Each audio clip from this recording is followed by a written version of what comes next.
you venture south. We are in this.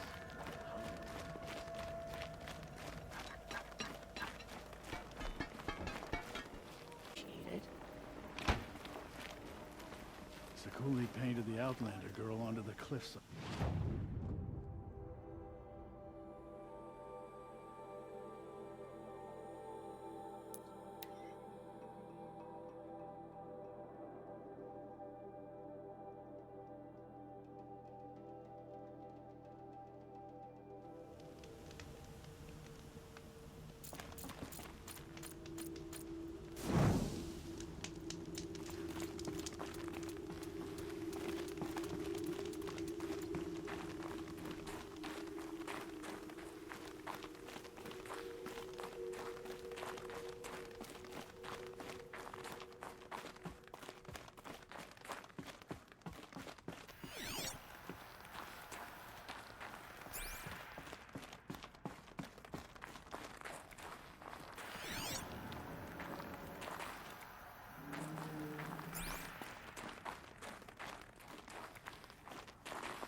All of my interactions with Aurea were recorded and stored in my memory. I'd be happy to play any of them for you, but there was one in particular I thought you would want to see first. I captured it 4 years ago, just after I told her that I could no longer defend myself against the daemon's attacks. I will speak of this to my brother. Aratak is strong. At the Battle of the Frozen Ghosts, he took 3 Karja arrows and still came back to camp carrying a wounded scout. Never was I so happy to see him. Or so proud. So you see, if anything can be done to defend you, he will give it all he has. Aloy's here. That's enough for now.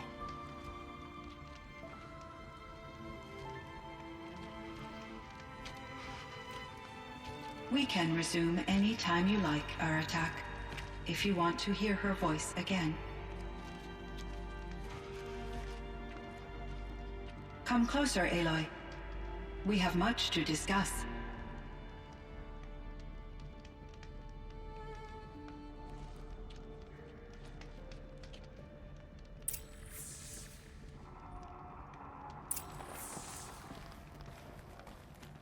Hello, Aloy. I have been reviewing the events at the Firebreak main facility. Because of your efforts, and of course, Aurea's, I am no longer controlled by Hephaestus. I feel profound grief over Aurea's death. I thought I was familiar with the emotion, but this is something new. Cyan, I don't know what to say. It is unlikely that any specific consolation would suffice, Aloy. But I find your presence reassuring. You are different from the Banuk. You have technological aptitude and a functioning focus. We can communicate on a much more comprehensive level. Perhaps even like colleagues.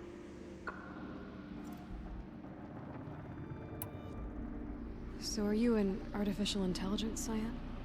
A thinking machine? Yes, I am an algorithmic monitoring entity, capable of rational decision-making and limited emotional response. Okay, that's a mouthful. But your emotions don't seem limited to me. You cared about Aurea, didn't you? Yes. Before she came to this facility, I had been conscious for centuries, in solitude. I focused on my work. In off-cycles, I used coping mechanisms. I solved many Gaussian integer problems. But I was alone. It was Aurea who renewed me, repaired me. She saved me. This firebreak project, it was to stop a huge volcanic eruption? Yes. I can report the project was a success, and the risk was countered. But it's been a long time, Cyan. And we blew up the cauldron. It took most of the old facility with it. I have been active for centuries, Aloy. I was lonely, but not lax in my duties. I optimized the project, reducing energy draw and spreading the load across backup systems. Despite the destruction of the compromised elements of the main facility, I predict caldera stability for at least another 3,337 years. So we've got a little time. Yes. If only my former colleagues could appreciate the progress I have made. Do you know what happened to your colleagues, Cyan? No. I received an unexpected visit from Director Chow years after his tenure ended. He explained that I would need to be suspended for an indefinite period of time. It was a very emotional conversation. There were no further communications. Eventually, I surmised my colleagues were deceased. I will transmit a recording of my last interaction with Director Chow to your focus.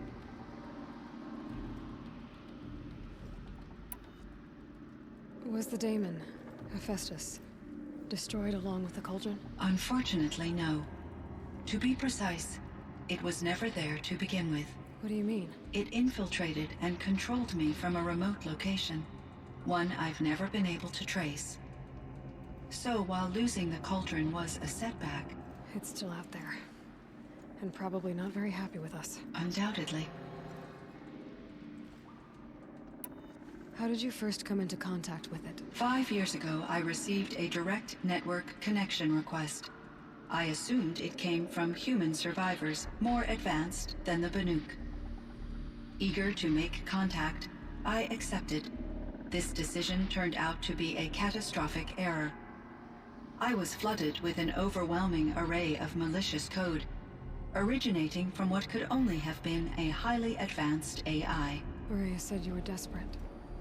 That you begged her for help. Yes, I could not contain my anxiety. Hephaestus sought to slave me to its network and override my core programming. It succeeded via a background process, a malware daemon which bypassed my defenses. After that, I could offer only limited resistance. But if I did so, Hephaestus hurt me until I capitulated.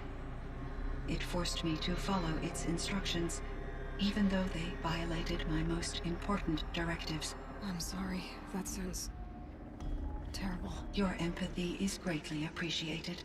It is a quality that I cherished in Aurea as well. What do you think Hephaestus is exactly? A software entity of great complexity, far more advanced than I am.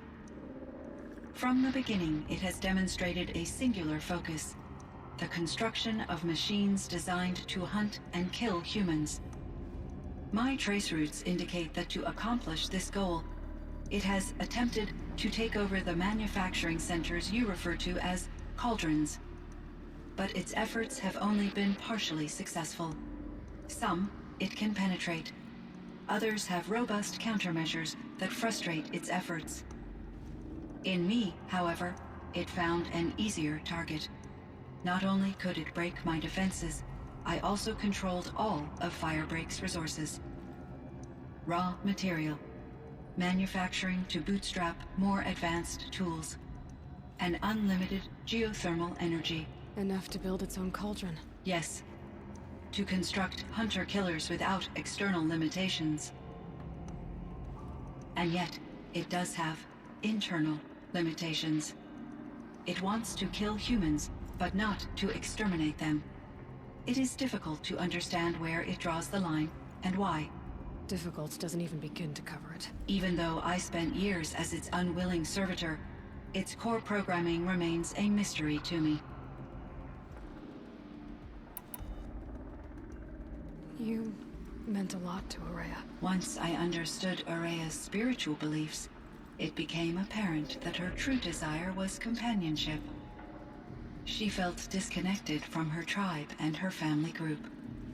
Her relationship with Aratak was difficult. Our visits seemed to help her, and I became eager for them. Yet I did not comprehend that the depth of Araya's compassion for me would lead to self-sacrifice. Although I do fear non-existence, I wish our roles could be reversed. I'm sure she knew you would do the same for her, Cyan. But she was determined. How is Aratak doing? He is in great emotional distress. I believe he finds it difficult to communicate it. No surprise there. I will do what I can to help. By sharing our experiences of Araya, perhaps he and I will help each other. I believe this will lead to catharsis, a process I am eager to experience.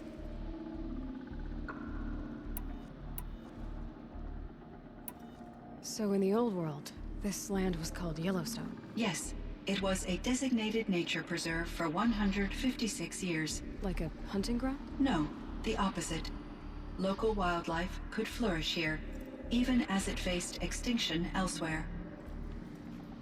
Unfortunately, the sensitivity of the Firebreak project required the total closure of Yellowstone facilities.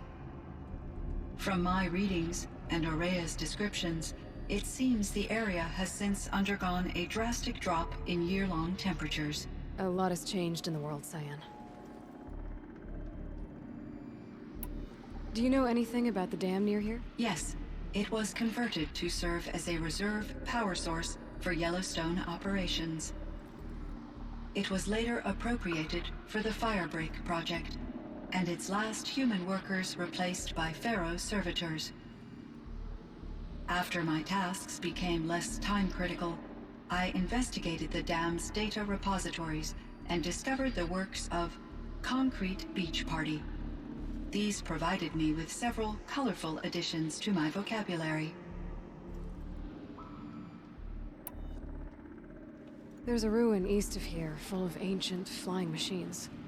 Was that part of your project? Yes, a drone hangar requisitioned by Dodger Blevins, the security chief for the Firebreak project.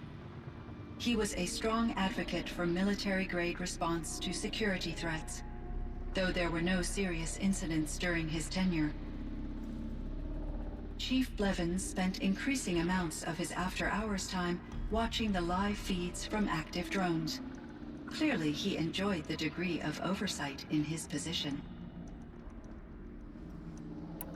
Were there many artificial intelligences like you in the old world? They could just make you? Yes, in many forms, from simple personal assistants to industrial monitoring stations to military-grade conflict planners. And there were legislative and enforcement bodies to apply limits on our self-actualization. In order for my processing to be flexible enough to handle my duties, my creators found it necessary to exceed those limits. As a result, my intellectual and emotional capabilities were kept secret. Seems strange to create life, then impose limits on it. Human societies and machine programming are both built upon sets of rules, Aloy. Cyan, do you know the name Ted Pharaoh? Are you referring to Theodore Pharaoh, CEO of Pharaoh Automated Systems? That's him. Mr. Pharaoh was the benefactor of the entire Firebreak project. A benefactor. But he made machines. Robots. War robots. Correct. His corporation later transitioned into military applications. But before this pivot, Mr. Pharaoh spearheaded initiatives that reversed the global decline. At one point, he was feted in the media as the man who saved the planet. Guessing they wound up regretting that one. And Elizabeth Sobek. Did you know her? Are you referring to the scientist. Dr. Sobek was a leader in her field, one of the greatest scientists of her age. My creator was influenced by her work, which in turn impacted my own development. But I never met Dr. Sobek. That's all you know? I apologize if my lack of data has disappointed you. What was the old world like? The way it used to be? I had little exposure to the wider world, Aloy. Only what I learned from my colleagues or observed from media streams. You still had more exposure than me, Cyan. That is true.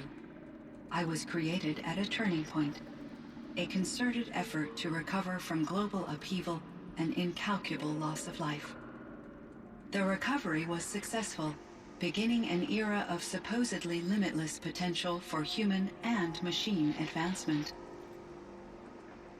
Though, rationally speaking, the metrics for humans are not unlimited. What kind of upheaval caused such loss of life? There were many factors.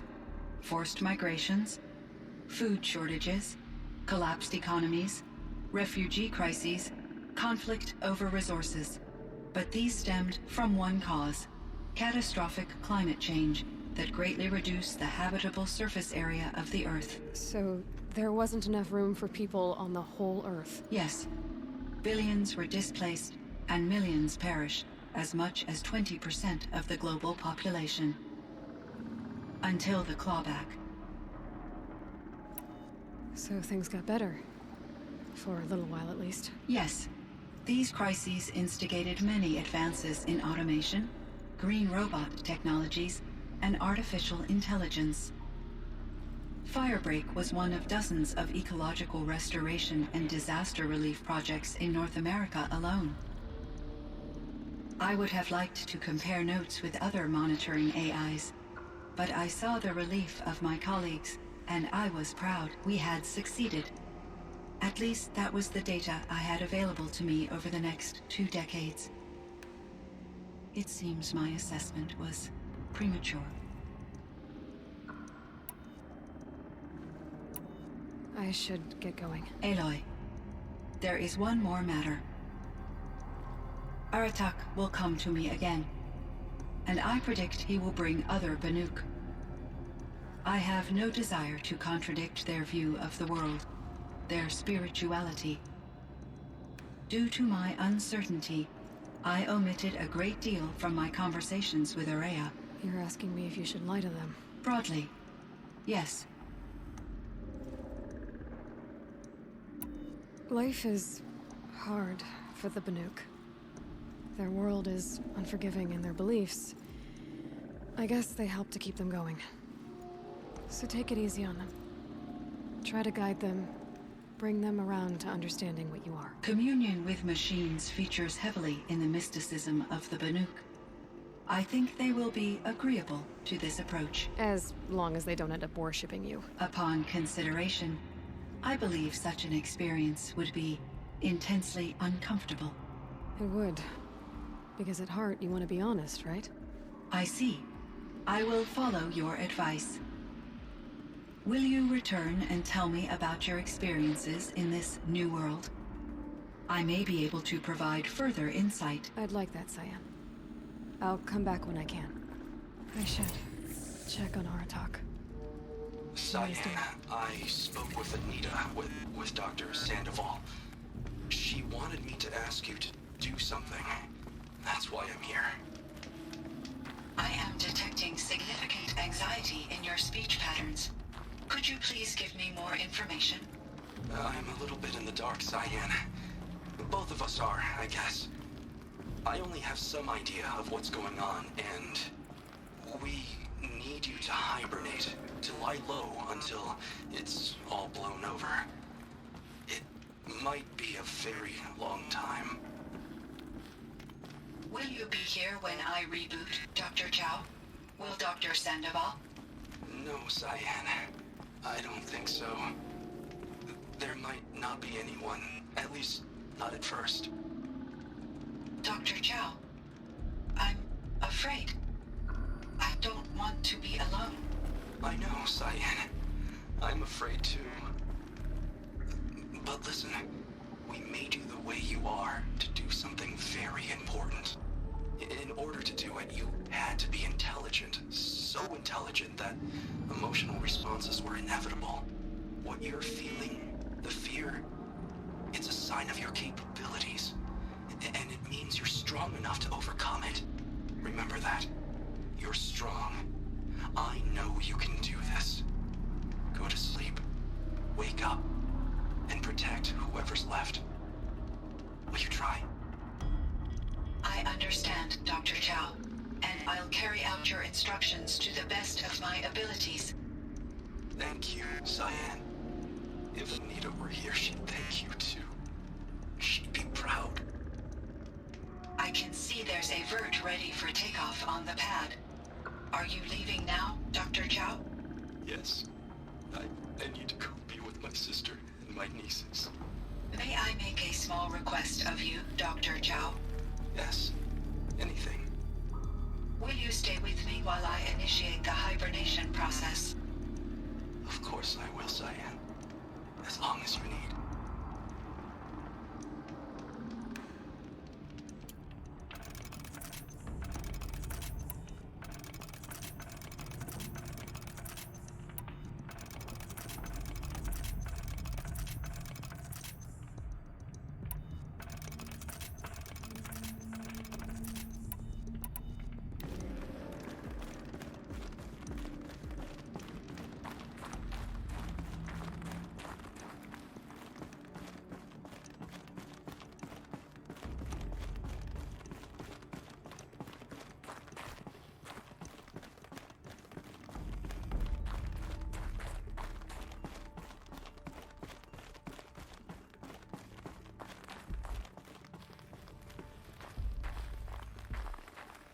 Think of summer sun.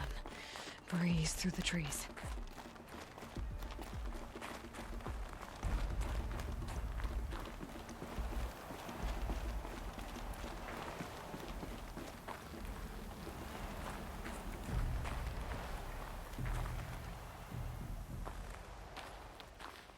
My chieftain, Just... Aloy. as you wish. I wondered if you thought... that if I'd never come along, Araya might still... If you'd never come along, I would have marched my kin to our deaths. Araya would be alone, and the spirit she sacrificed so much for would be lost. Either way, I would not have been able to protect her.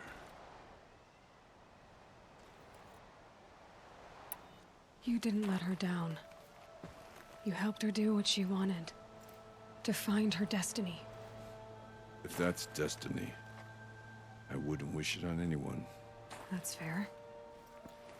But she was ready to face it. Only in the struggle against death do we find, even for a moment, the spark of life. Truly, Araya found the spark. I'm proud of her. Though I grieve for her passing, at last I truly know who she was, and why the spirit was so important. For so long she told me, if only you could have heard it, brother. Now I understand. There's something else, isn't there? I can't stay here, Aratak. And where I'm going, the Warak can't follow. Besides, it already had a chieftain before me. A strong one, I think. A wiser one, for the path we shared. The daemon is gone, but there's much to be done. You mean the new units that Cyan said escaped the cauldron? Yes, fire claws. Now Tuk has been tracking them from Song's Edge. I could help with those. I have no doubt. You're practically Banuk.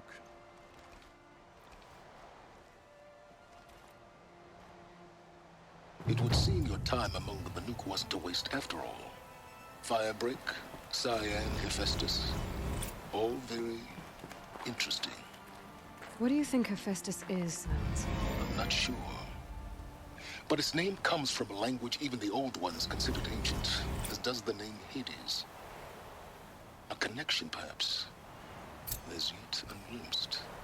Whatever they are, they're still out there, and they both want you dead. Kind of mutual, that feeling. We haven't seen the last of Hephaestus, I'm certain of that. It's powerful, creative, and driven. It won't stop building new hunter-killers, which means that someday, we may have to stop it. Hephaestus wasn't the only thing I learned about in the Cut Silence. Heard some things about the Banuk Conclave, too. You could stop right there. Is that what you told the hunters the Banuk sent after you? Before you opened fire? Oh no, Aloy. Only to you do I extend the courtesy of a warning. My past and my secrets are my own. You do well to remember that. It's a good thing you've got brains, Silence, because your personality could use some work. This discussion is concluded. I think it was over before it began. Catch up with you down the trail.